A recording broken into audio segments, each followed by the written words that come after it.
His head was too large for his body, his tongue too thick to speak, his spine twisted, his eyes unfocused. They dressed him in robes, placed a crown on his skull, and called him emperor. But Ferdinand I of Austria was not born to rule. He was bred like livestock, within a family too obsessed with blood to care for sanity. He drooled on council tables, barked like a dog, shouted Latin gibberish at his courtiers. They said it was madness, but it was something older, something genetic, something the throne created.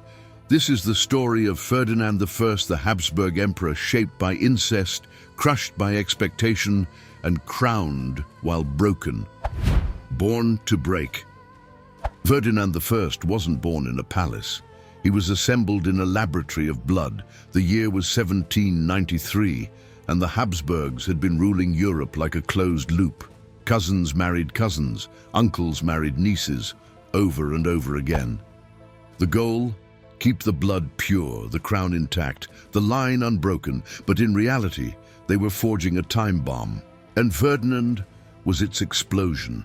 His parents were Emperor Francis II and Maria Theresa of Naples and Sicily, herself the product of heavy Habsburg inbreeding.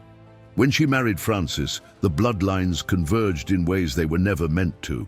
Ferdinand was born with hydrocephalus, fluid buildup in the brain, causing his head to swell abnormally. Severe epilepsy, a misshapen skull and jaw, neuromuscular degeneration, and likely intellectual disabilities we still can't diagnose today. As an infant, he convulsed in his crib.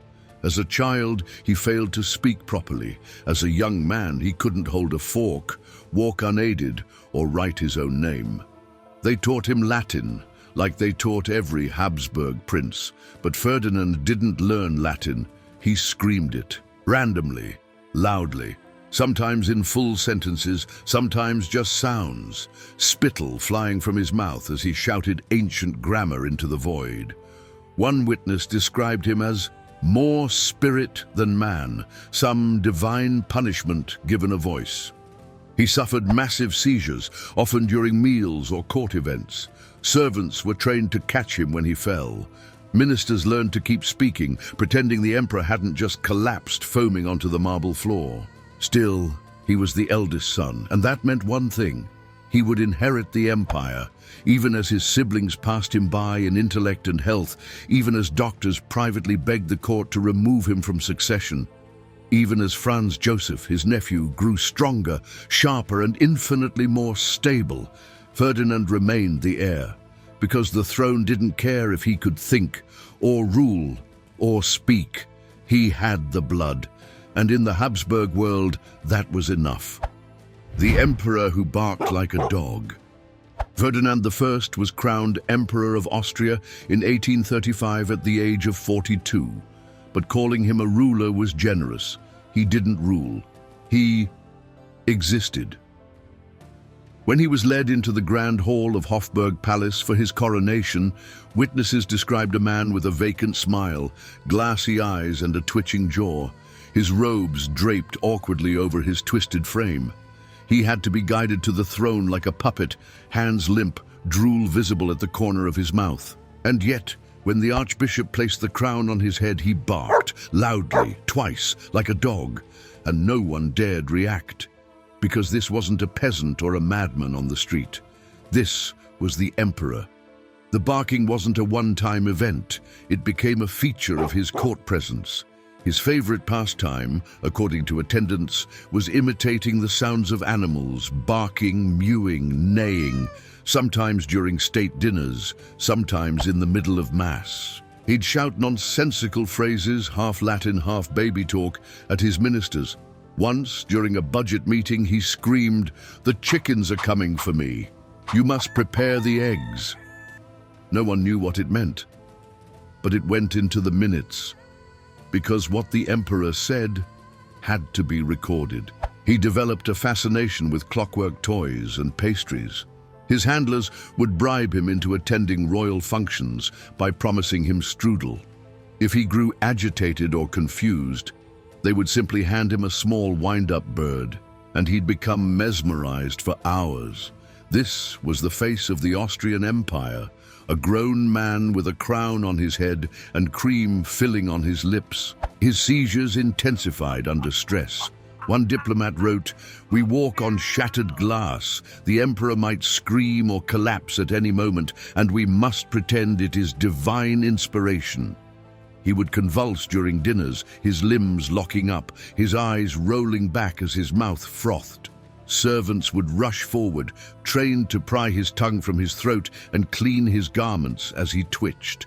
Then they'd prop him upright again, often before dessert was served. Meanwhile, the empire teetered on the edge of rebellion.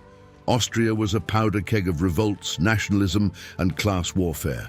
The people demanded reform, vision, leadership, and what they got was a drooling man who barked at his food.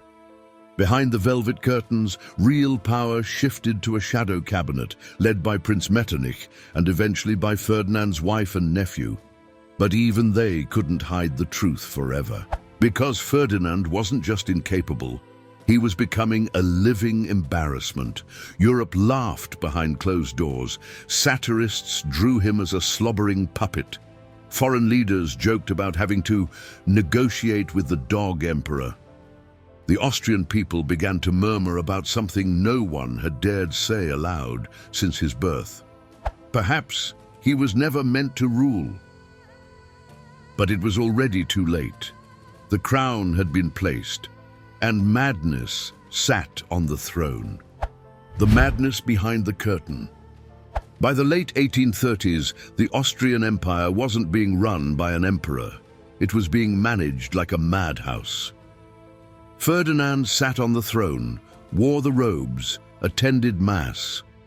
But behind him stood a rotating caste of handlers, servants, physicians, bishops, and ministers who spent every waking hour shielding the world from the truth.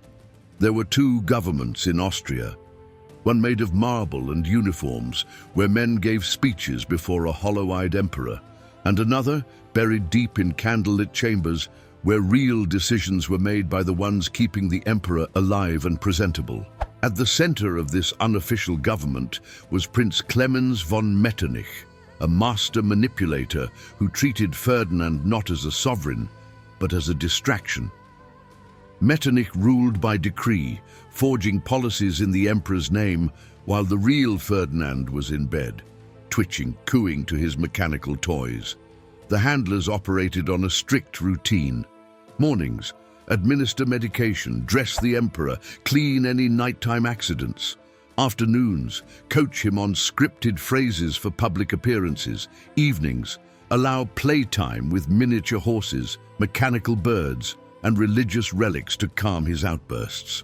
The goal wasn't to teach or improve. The goal was containment. One chambermaid later confessed in a memoir that during her 2 years of service, she never once heard Ferdinand speak a full sentence that made sense. But it didn't matter, because as long as his mouth opened, someone else could write the words. He was paraded before crowds to bless troops, sign documents, and attend court functions, but never allowed to speak freely. Ministers whispered to him before events. Every speech was pre-written, every answer rehearsed. Sometimes, even that failed. At one diplomatic event, when introduced to a visiting dignitary, Ferdinand simply looked up and whispered, "I am the ceiling." Silence. Then laughter, stifled by protocol. The phrase was never explained. The emperor would have rages, sometimes in total silence, where he would hurl objects across the room or tear his own clothes. In one episode, he began screaming, "Noodles, noodles, noodles," for over 20 minutes, until his nurses brought him an entire tray of dumplings to pacify him. His court complied, because they had to. To admit Ferdinand was unfit would be to admit the entire Habsburg line was finished, and so they maintained the illusion with ritual, silence, and paperwork. And if anyone questioned it, if a lower official even hinted at removing him, they were dismissed, discredited, or quietly disappeared. But Austria couldn't keep the mask on forever, because outside the palace walls, the world was starting to burn. The empire that went mad with him. Ferdinand I was emperor in name, but by 1848, the world no longer cared about names. That year, the continent erupted. Revolution spread like infection. Paris, Berlin, Milan, Budapest, Vienna. Cities boiled with rebellion. Peasants demanded land, students demanded constitutions, nationalists demanded independence, and in Austria, they turned to the throne and saw the drooling man behind it. For years, the empire had kept up appearances, stiff processions, polished portraits, carefully scripted decrees. But when the food ran out, when soldiers opened fire on civilians, when the factories shut down, illusion collapsed. Vienna rose in fury. On March 13, 1848, thousands of protesters flooded the streets outside Hofburg Palace. They screamed for an end to censorship, an end to aristocracy, an end to the rot. Inside, Ferdinand was led to a window to calm the crowd. He stood there, blank-faced, gripping the ledge like a child. The noise terrified him. He turned to his advisors and asked, "Are they angry at me because I eat too many dumplings?" That line made it into history. While smoke rose from the city, while barricades were being built in the streets, Ferdinand obsessed over a plate of pastry, confused by hunger that wasn't his own. The illusion had finally torn, and the world saw the truth. The emperor was not a ruler, not even a man. He was a broken child in a crown, propped up by cowards who feared the world more than they loved their people. Protesters burned effigies of the royal family. Revolutionaries stormed ministries. Metternich, once the invisible hand of Austrian power, fled the country in disgrace, disguised as a woman. And still, Ferdinand wandered the halls of his palace, confused, asking about dessert. By autumn, the pressure was too much. His handlers convened in secret. His wife, his brother, his ministers, and finally, the unthinkable decision was made. He must abdicate. When they told him, Ferdinand blinked, then smiled. "Good," he said. "Now I can eat dumplings without signing things." And that was that. In December 1848, Ferdinand I was quietly removed from power, not executed, not exiled, just retired, like an old horse. He handed the crown to his young nephew, Franz Joseph, a 17-year-old with steel in his veins and ambition in his eyes. The empire would survive, but only by shedding the broken shell of a monarch it had carried for too long. Ferdinand left the palace in silence. The crowds didn't cheer. They watched, unsure whether they had just witnessed the end of tyranny or the burial of something even stranger. The Silent Exile. Ferdinand I may have lost the crown, but he never lost the palace. After his abdication in 1848, he was moved to Prague Castle, a royal tomb in all but name. There were no guards, no ministers, no speeches, just servants, nurses, and endless rooms filled with quiet. He lived there for 27 more years, and yet, in those 27 years, he never once asked to return to power. He showed no anger, no regret, no curiosity. All he wanted was dumplings. He became a strange, wandering relic in velvet slippers, known to shuffle through the castle, muttering phrases like, "The fish knows," or "I am a roof with no sky." His attendants recorded dozens of these odd phrases, each more cryptic and unsettling than the last. He was obsessed with his meals. If the palace kitchen failed to produce dumplings daily, he would scream. One story tells of a new cook who served soup instead. Ferdinand overturned the table, smashed the bowl on the floor, and began chanting Latin prayers in a guttural voice for over an hour. Another time, when asked how he was feeling, he paused and said, "I am Ferdinand the..." What comes after Ferdinand? Some days he wouldn't speak at all. Others he wouldn't stop. He was allowed to keep a small court of sorts, a few hand-picked servants and distant relatives.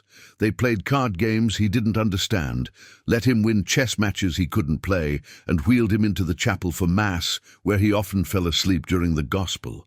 But beneath the eccentricity, there was still something unsettling. Some believed he knew more than he let on, that his ramblings were coded, that his muttering was a form of trauma response.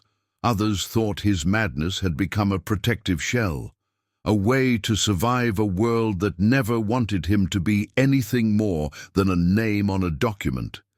In his old age, Ferdinand developed a fondness for watching birds. He'd stare out the window for hours, whispering to them. He said they told him things. No one asked what. When he finally died in 1875, aged 82, few even noticed. The newspapers gave him a column. The empire gave him a tomb. But the people, they gave him nothing, because Ferdinand had never really belonged to them. He had belonged to a bloodline, a dynasty, a genetic experiment that failed in real time, and now he was just another body in the crypt. The legacy of a breeding program. Ferdinand I didn't happen by chance. He wasn't a glitch in the system. He was the system, a walking artifact of a centuries-long experiment in dynastic purity, an experiment that twisted the human genome into a throne-shaped coffin. The Habsburgs had been marrying within their own bloodline for generations, not for love, not for compatibility, but for politics. Cousins, nieces, uncles. The family tree wasn't a tree at all, it was a noose. By the time Ferdinand was born in 1793, the damage was already embedded in the DNA. He wasn't just a mad king, he was the statistical conclusion of 200 years of genetic roulette. Studies conducted centuries later on Habsburg lineage confirmed the horror. Ferdinand's inbreeding coefficient was nearly as high as that of a child born from siblings. His parents shared dozens of genetic ancestors. The dynasty's obsession with keeping blood pure had instead filled it with recessive diseases, congenital deformities, and cognitive decline. And he wasn't alone. Charles II of Spain couldn't walk, couldn't talk, couldn't reproduce, died with a head full of fluid. Maria Theresa's children, half of them died before adulthood. Leopold II likely suffered from mild mental instability and physical weakness. Even Franz Joseph, Ferdinand's successor, would spend his reign slowly watching the empire disintegrate. It wasn't just deformity. It was dynastic decay, inherited like a curse. But the court didn't stop, they never did, because the idea of blood purity had replaced logic. It became a religion, and Ferdinand was one of its saints, holy, revered, and barely human. Even now, geneticists use the Habsburgs as a case study in what happens when human reproduction is used for political control instead of survival. Their portraits are studied, their DNA mapped, their bones occasionally exhumed and tested, quietly in royal labs, because Ferdinand's madness wasn't just history, it was data. Data that scientists now use to warn against closed genetic loops, to model hereditary disease, to track the collapse of biological systems under artificial constraint. And in this, Ferdinand finally became what he was always meant to be, not a ruler, not a man, but a lesson, a grotesque monument to what happens when power forgets biology, and when royal ambition tries to override evolution. The crown and the curse. He was emperor, but not because he earned it, because he was born wrong in the right bed. Ferdinand I of Austria didn't choose madness. It was engineered. He was the end product of royal logic pushed past all reason. A crown handed to a man whose skull was too swollen for thought, whose tongue was too thick for speech, whose brain misfired like a dying engine, and who was told, despite it all, "You will rule the empire." They dressed him in silk, they crowned him in gold, and they hid the tremors, the seizures, the barking, the blank stares, until they couldn't. He outlived his reign, he outlived his handlers, and he outlived the very illusion that had propped him up. But in the end, all that remains is this: a man born of broken blood, a crown passed down like a curse, a throne built not on strength or wisdom, but on a genetic loop closed too tightly to breathe. Ferdinand didn't rule an empire, he haunted it. And now he haunts us every time we talk about royal bloodlines, purity, destiny, or inherited power, because his story isn't just grotesque, it's human.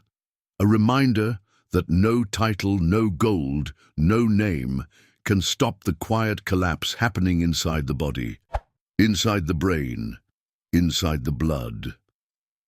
And when empires forget that, they build their future on bones. Ferdinand I didn't ask for the crown. He was bred for it, like cattle, and in the end he became exactly what his dynasty deserved, a ghost in silk, crowned by blood and silence. If this descent into imperial madness left you chilled, like the video, subscribe and step deeper into the vault where history rots, royalty mutates, and the truth never stays buried. More twisted tales are coming. You've been warned.